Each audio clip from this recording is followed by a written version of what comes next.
اعوذ باللہ من الشیطان الرجیم بسم اللہ الرحمن الرحیم نحمدہ ونصلی علی رسولہ الکریم اما بعد وذروا ظاہر الاثم وباطنہ قد افلح من تزکا رب اشرح لی صدری ویسر لی امری واحلل عقدۃ من لسانی یفقہوا قولی۔ ہم اخلاقیات کے عنوان پر اخلاق رذیلہ، برے اخلاق کے اوپر ہم مذاکرہ کر رہے ہیں۔ آج ہماری اس سلسلے کی 5ویں کڑی ہے۔ آج ہم عنوان آفات لسان، کالامٹی آف ٹنگ، زبان کی آفات کے عنوان پر ہم مذاکرہ کریں گے۔ یہ اخلاق رذیلہ کے بارے میں ہم بار بار گفتگو کر رہے ہیں کہ انسان کے قلب میں دنیا کی محبت کی وجہ سے یا علم نافع، جو قوت علم اللہ جو وحی کے ذریعے ملی ہم کو، اللہ سبحانہ تعالیٰ آپ صلی اللہ علیہ وسلم کے ذریعے جو ہم تک پہنچا ہے، اس کے صحیح طریقے پر حاصل نہیں کرنے کی وجہ سے، اور کچھ پیدائشی کمزوریاں بھی اس میں دخل ہے اس کا۔ کچھ ایسی کمزوریاں بعض لوگوں میں ہوتے ہیں، جیسا کہ بعض فطرتاً کمزور ہوتے ہیں، تو ان کو زیادہ مشق کرنے کی ضرورت پڑتی ہے۔ اب جتنا مشق کریں گے اتنا اجر بھی پائیں گے۔ اللہ سے دعا کرنا ہے، یا مقلب القلوب ثبت قلبی علی دینک، ہم کو دعائیں سکھائی گئی ہے۔ قرآن مجید میں اللہ سبحانہ وتعالیٰ فرما رہے من اتی اللہ بقلب سلیم، جو لے کر آئے قلب سلیم۔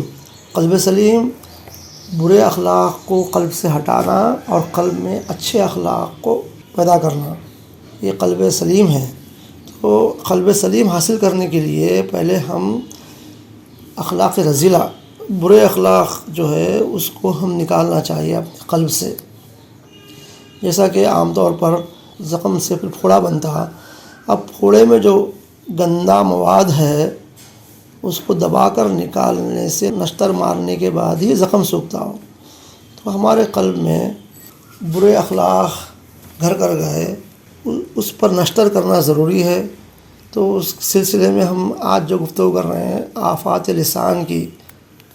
اب یہ آفات لسان اگرچہ کہ زبان سے سرزد ہوتے ہیں، مگر اس کے اندر قلب کا اس میں دخل ہے، چونکہ قلب میں جو کیفیتیں ہوتی ہیں انسان کی، زبان کی آفات عام طور پر ہونے کا ذریعہ قلب میں جو 3 قوتیں ہمارے اندر ہے، اس میں ہر قوت میں کمزوری جب ہوتی ہے، قوت عقل میں ہم اللہ بچائے گنوار پن، ہمارا اسٹوپڈ ہمارے عقل میں ہے، حکمت نہیں ہے ہمارے پاس، اور قوت چاہت میں ہم جو ہے اس میں بھی اعتدال نہیں ہے، افراط کر بیٹھے، فجور یا کبھی تفرید، نروس، ہم کمزور ہے۔ اور قوت غضب جب ہمارے پاس برائی سے روکنے، تکلیف دہ چیز سے روکنے کی قوت جو اللہ سبحانہ تعالیٰ ہمارے قلب میں رکھے، اس میں اگر ہم جو ہے کمزور ہے، بزدل ہے، تو ایسی حالت میں ہمارے زبان پہ کنٹرول نہیں رہتا۔ اس لیے اللہ کے نبی صلی اللہ علیہ وسلم فرما رہے الا وان فی الجسد مضغۃ اذا صلحت الجسد کلہ واذا فسد الجسد کلہ الا وہی القلب۔ تو یہ قلب میں ہماری جو کیفیتیں ہیں، یہ اگر کمزور پڑ گئی تو ہمارے پورے جسم پہ اس کا اثر پڑتا۔ Indeed, there is a piece of flesh in the body. When that stays right, the whole body stays right. When that goes astray, the whole body goes astray. Listen carefully. That is the qalb. That is the heart. تو اس سے ہمیں سمجھ میں آیا کہ زبان کے بھی آفات کا تعلق قلب سے ہی ہے۔ اللہ سبحانہ تعالیٰ فرما رہے ہیں ما یلفظ من قول الا لدیہ رقیب عتید، وہ جو کچھ بات نہیں بولتا ہے مگر اس کے نزدیک نگہبان تیار ہے۔ آپ صلی اللہ علیہ وسلم فرما رہے ہیں من صمت نجا، رواہ الترمذی، جو چپ رہا اس نے نجات پائی۔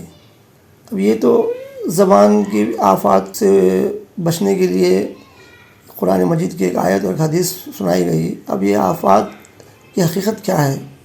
دیکھیے، انسان جو بھی کلام کرتا اس کے 3 درجے بنتے.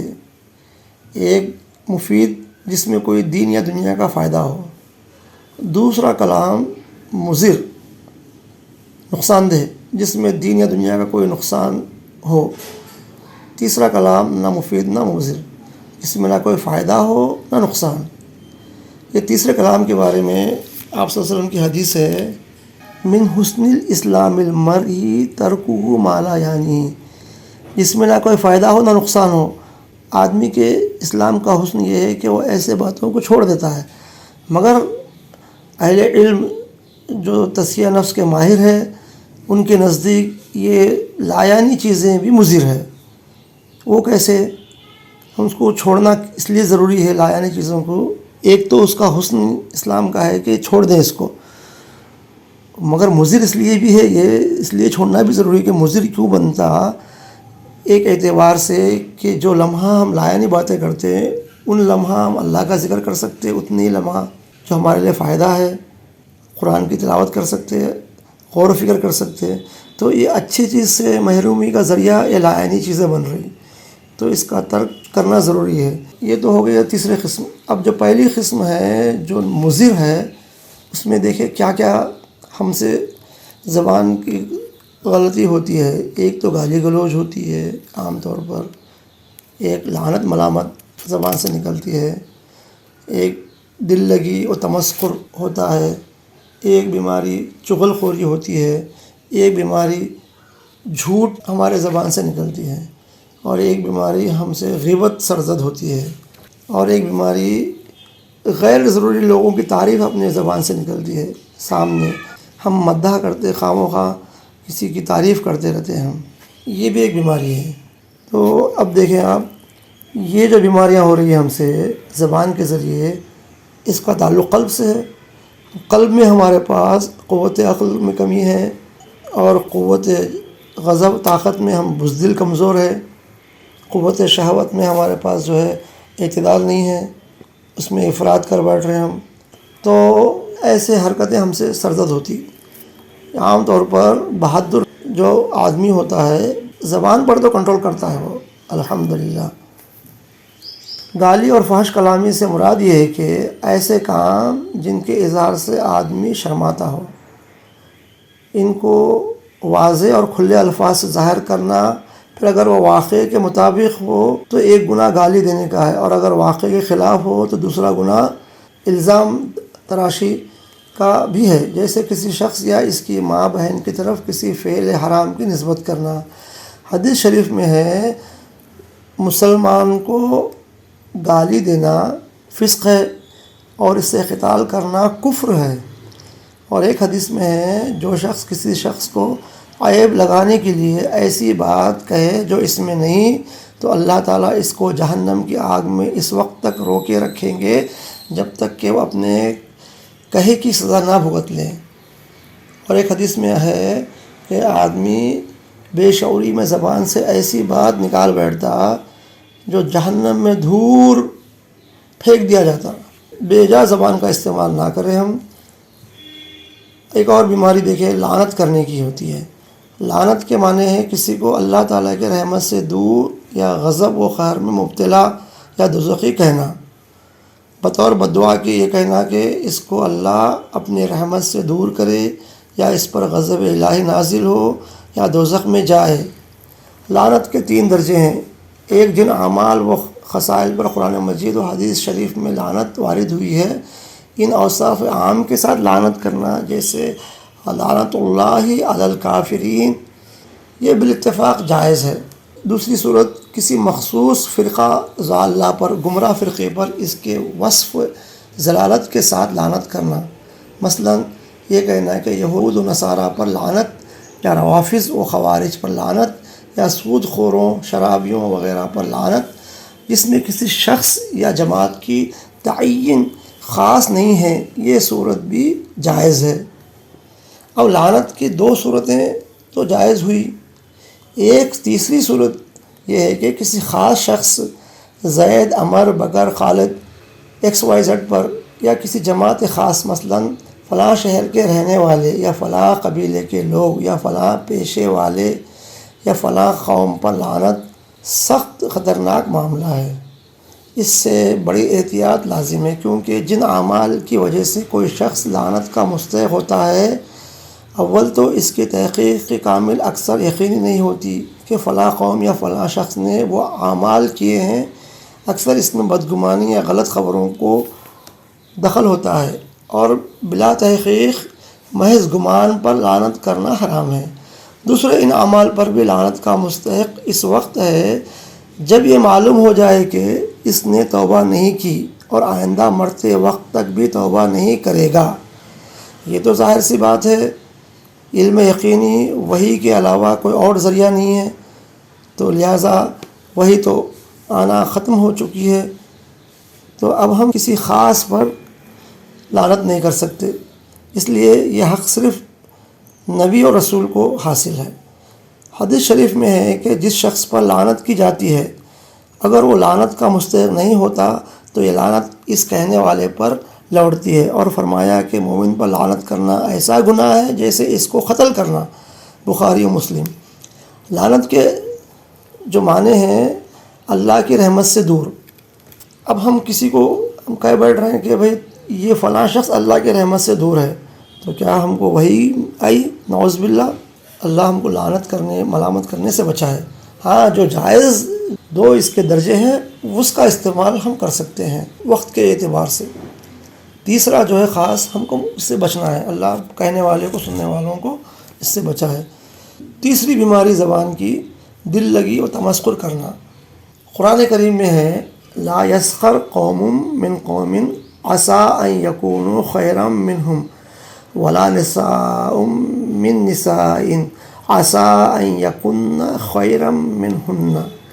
کوئی جماعت کسی جماعت کے ساتھ ٹھٹا نہ کرے، شاید وہ اللہ کے نزدیک اس سے بہتر ہو، اور عورتیں عورتوں سے تمسخر نہ کریں، شاید وہ ان سے بہتر ہو۔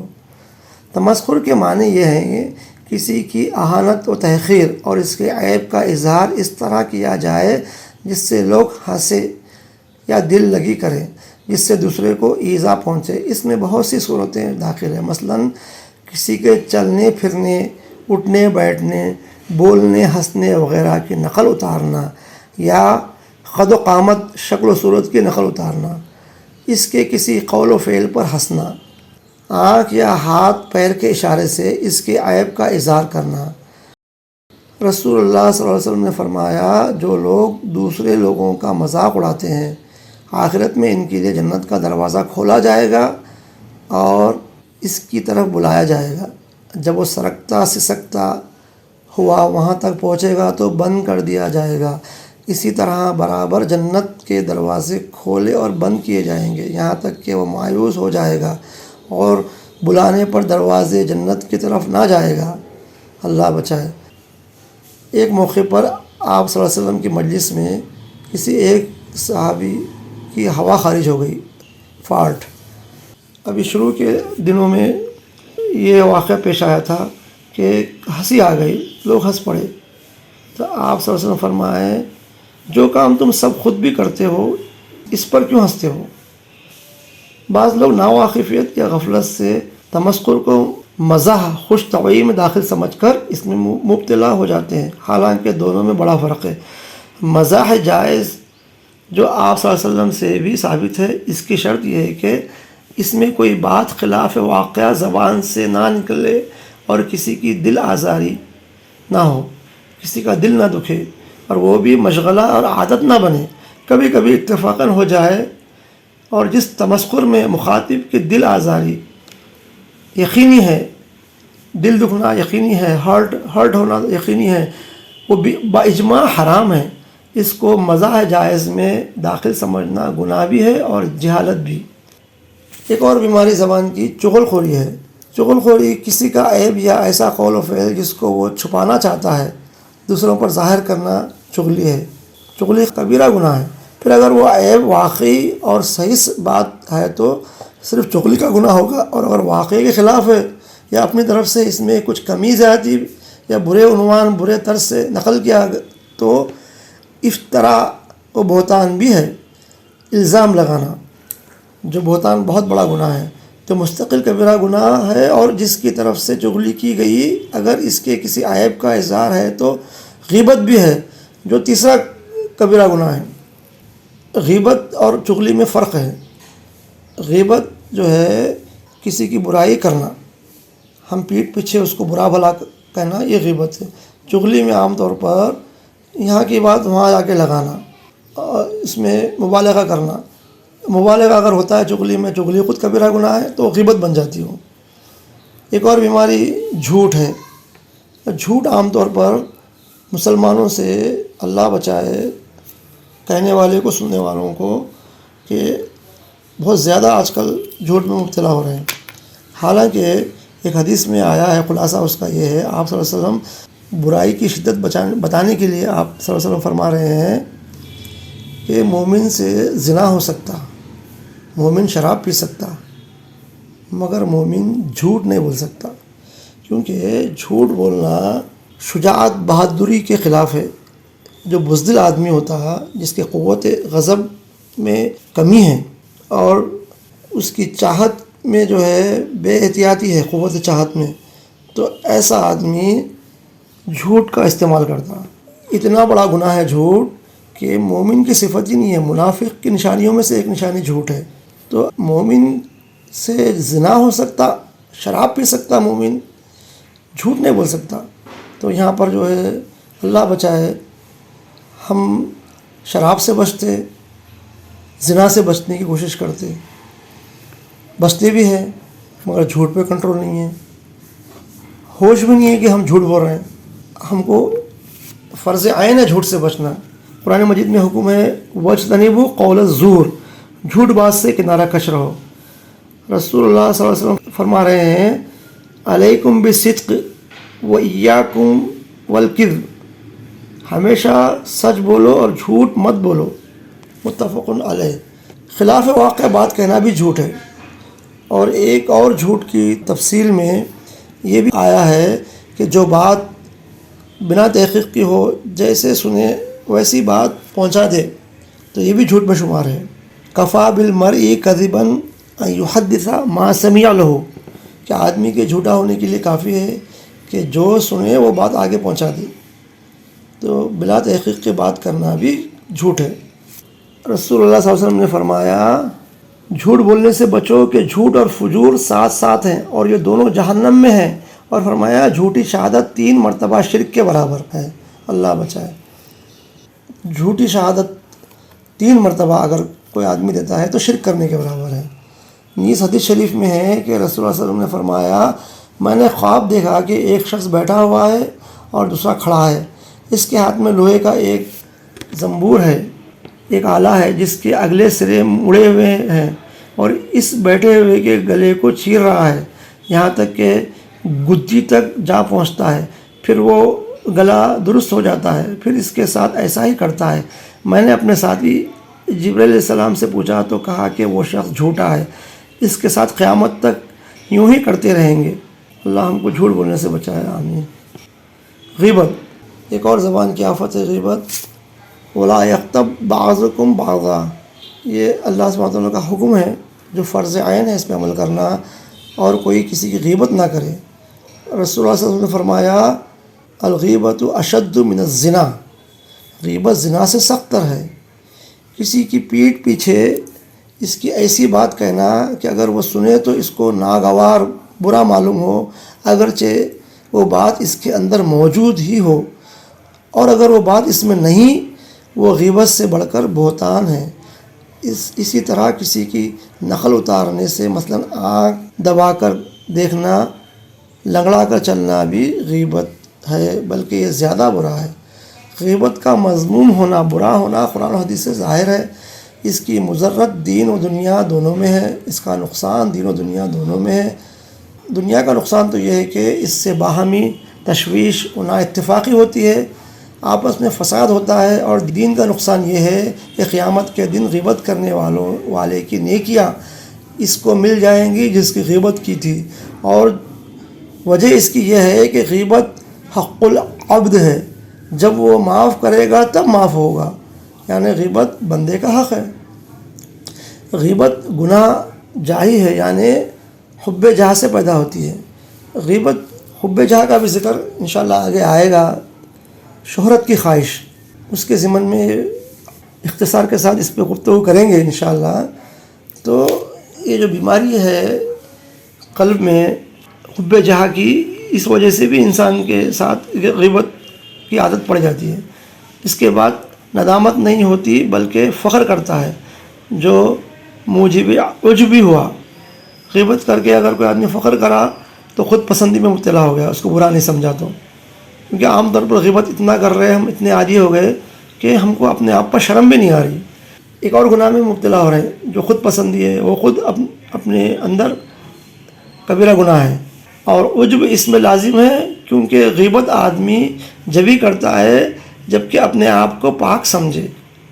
نیز غیبت جب کبھی ہوتی ہے تو کسی ایسی بات کے بعد ہوتی ہے جو خلاف طبع ہو، مزاج کے خلاف ہو۔ جب بات ناگوار ہوتی ہے تو اس کا ذکر زبان پر آ جاتا ہے، اور یہ شکایت اور غیبت غصہ ہی کا نتیجہ ہے۔ اگر غصہ نہ آئے یا آدمی اس ناگواری خاطر کو ضبط کر لے تو شکایت ہی نہ ہو۔ بے جا غصہ استعمال کرنا، غصے کا استعمال کرنا، اس میں اگر ہم اس کا اثر ظاہر نہیں کر سکے تو ایک بیماری پیدا ہوتی ہے، وہ ہے بغض دل میں۔ تو انشاءاللہ بغض کی گفتگو میں ہم بات کریں گے۔ تو اسی وجہ سے انسان کے غیبت کرتا، ایک وجہ وہ بھی بنتی ہے۔ اس مشاہدہ ہے کہ غیبت کے وقت دین کا بالکل خیال ہی نہیں رہتا، نہ جھوٹ اور فریب سے انسان بچتا۔ بھائیوں یاد رکھو کہ غیبت کرنے والا اور سننے والا دونوں برابر ہے، البتہ چند صورتوں میں خاص لوگوں کی غیبت کرنا جائز ہے۔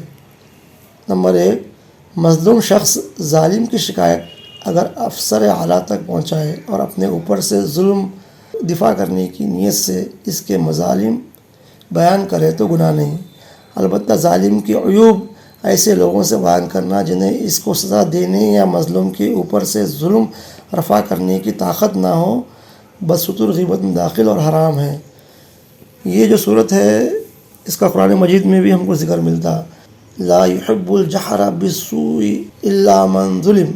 ہاں اگر ظلم ہوا ہے تو ہم جو ہے یہ عمل ہم سے ہو سکتا ہے۔ مظلوم آدمی پر ظالم کی غیبت حاکم کے پاس وہ ظلم سے بچانے کا لائق ہے، یا کسی کو وہ ظالم کے بارے میں اویئر کرنا ہو کہ مسلمان کو بھی نقصان پہنچا رہا ہے، جیسا کہ مجھے نقصان پہنچایا اور کسی اور کو پہنچائے گا، مجھ پر ظلم کیا کسی اور پر ظلم کرے گا، تو وہ برائی دوسرے مسلمان کو بچانے کے لیے کرنا غیبت میں شامل نہیں ہے۔ نمبر 2، کسی شخص سے کوئی بدعت یا خلاف شرع امر کے رفع کرنے میں مدد، یعنی کسی کو اس کے فتنے سے بچانا ہو تو اس سے بھی ان بدعتی لوگوں کا حال بیان کرنا اگرچہ غیبت ہے مگر جائز ہے۔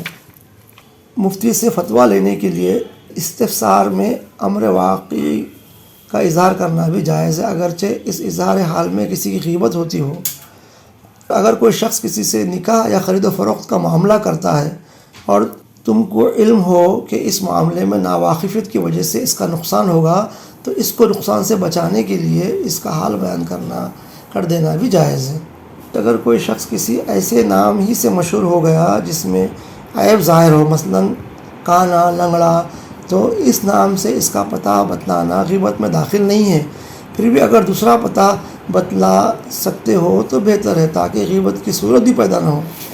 مدح سرائی، حدیث میں آیا کہ ایک شخص نے مجموعے میں اپنے دوست کی تعریف کی تو رسول اللہ صلی اللہ علیہ وسلم نے فرمایا تم نے اپنے دوست کی گردن کاٹ دی۔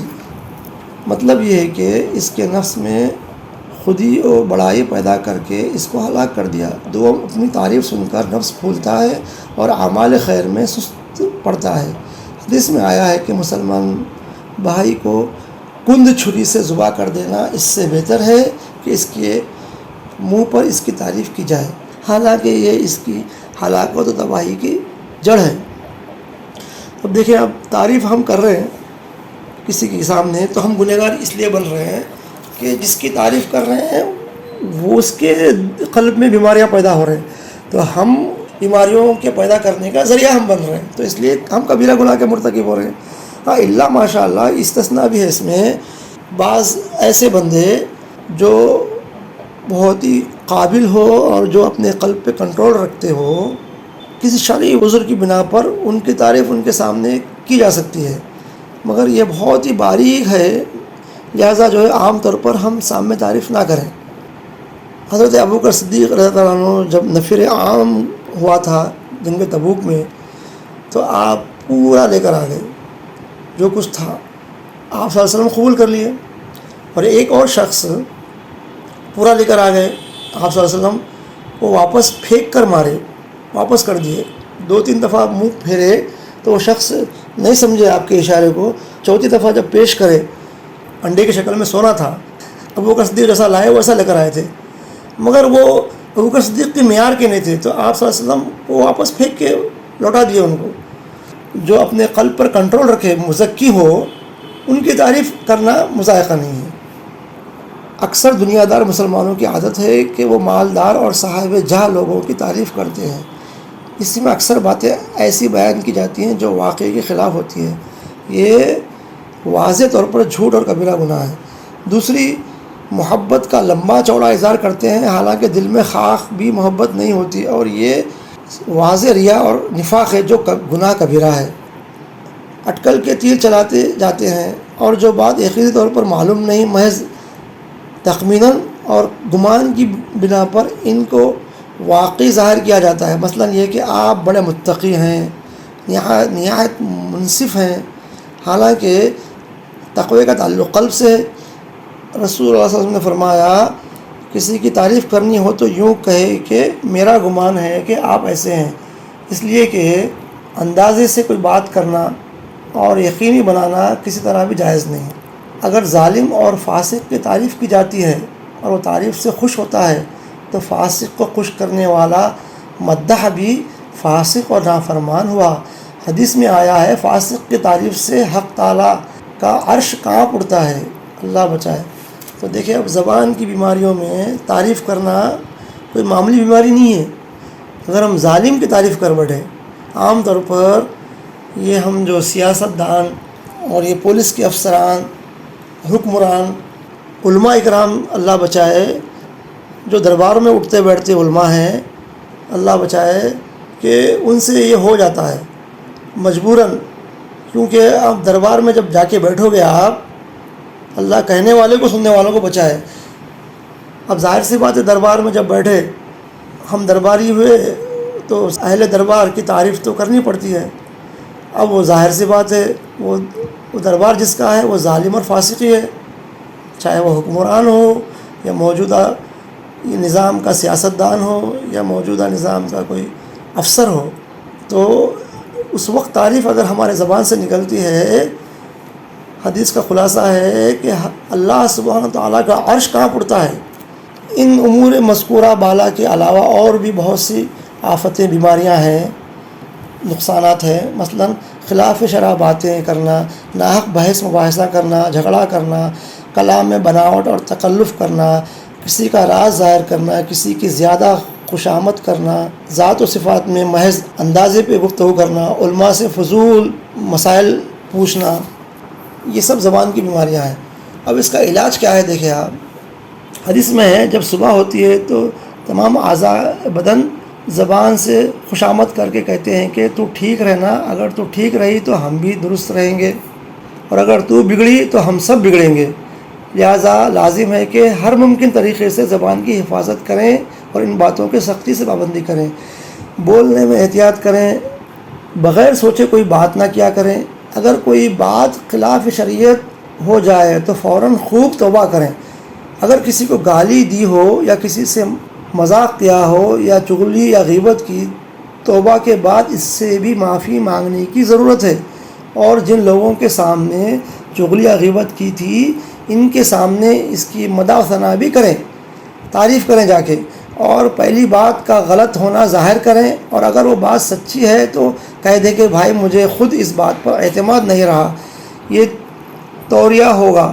اس کے جو ہے ایک چھوٹے سے معنی یہ نکلتے کہ واضح طور پر ہم بات نہ کریں، تھوڑا سا وضاحت نہ کرتے ہوئے بات کو، جیسا کہ ابراہیم علیہ السلام کا واقعہ ہم کو سورہ انبیاء میں ملتا، میلے میں جانے کے لیے آپ کو ساتھ چلنے کی بات کرتے تو آپ جو ہے جس انداز سے ان کو ٹال دیتے ہیں وہ توریہ ہے، ٹال کر وہ لوگ جانے کے بعد میں وہ بتوں کو توڑ ڈالتے، تو جو ٹالنا ہے وہ ٹالنا توریہ کہلاتا۔